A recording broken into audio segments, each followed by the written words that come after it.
I ran my web design agency for nearly a decade, and in that time, we won hundreds of new clients and website projects. It wasn't easy though, and to win that many projects, I needed to become good at sales. I also needed to know where the best places to find new clients and web design projects were. In this video, I'm going to share my top 6 sources. You might be surprised by what I'm going to reveal. Hi, thanks for joining. If you're new to this channel, I'm Rich Dean, a web designer and developer, former web agency owner, and author of the book series Start, Grow and Sell Your Web Design Agency. My goal is to help anyone looking to start, grow and sell an agency to save time, earn more money, avoid the common mistakes and pitfalls, and build a thriving and valuable business. Okay, so on to the main topic, going in reverse order, starting with number 6, being in a shared office. So basing your web design agency in an office can have a lot of benefits, especially as it can help you present your business as being more professional and established. But if you can work in a shared office space, it can also be a great source of new clients and web design projects too. The simple reason for this is that you're usually surrounded by other businesses who themselves often need new websites, or they know someone else who does.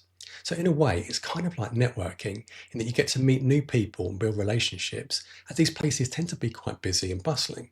Committing to an office also helps you to build trust, as it demonstrates that you're established and therefore less likely to just disappear. Now, obviously, basing your business in a shared office can be more expensive, especially compared to working from home. But in all the years we were based in an office, I always found that the work we got from it always outweighed the costs.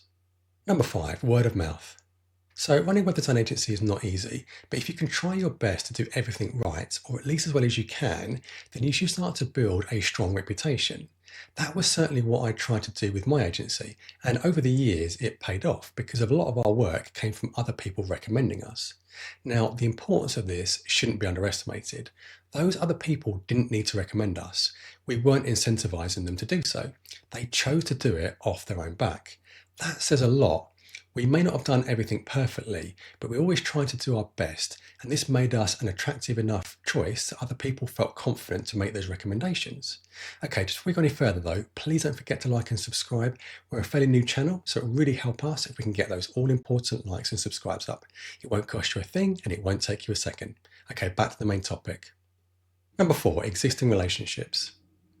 Okay, so this one is kind of similar to the last one, but whereas that last one was about other people recommending us, this one is where we already had a previous relationship with the client themselves.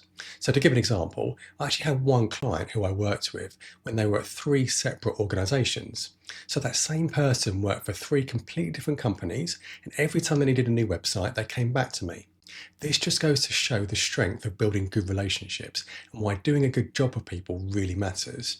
If you can do a good job and build people's trust, then those people will come back to you again and again, and you should reap the benefits for years to come. Number 3, our own website. Okay, so being a web design agency, you might expect that our own website would be a good source of new business, and it was, but it also wasn't as easy as you may think. We obviously needed to do a lot of work to make sure our website was full of relevant content and was optimized for search engines, but ranking well on search engines wasn't as easy as you may think. Web design is a really competitive industry, and as you may expect, our competitors were also really good at making their websites rank well. So while we certainly got our fair share of new business through our website, it was never as high volume as I would have liked. We never got lots of inquiries through our website, but the ones that we did get were always high enough value to make it a worthwhile investment. We also complemented our organic search with PPC, which also paid for itself over the years. Number 2, networking. Okay, so I know that face-to-face networking is a bit like Marmite in that you either love it or you don't. And I'm sure you may be rolling your eyes when I say this, but for us, going to real-world networking events was always a strong source of new business. And I don't just mean random one-off events every now and then. I committed a lot of time going to the same events and building relationships. It wasn't always easy to quantify though. Networking isn't really an instant thing. It's highly unlikely that you'll go to a one-off networking event and then land a new project. Networking doesn't really work like that. It can happen, but it's also incredibly rare.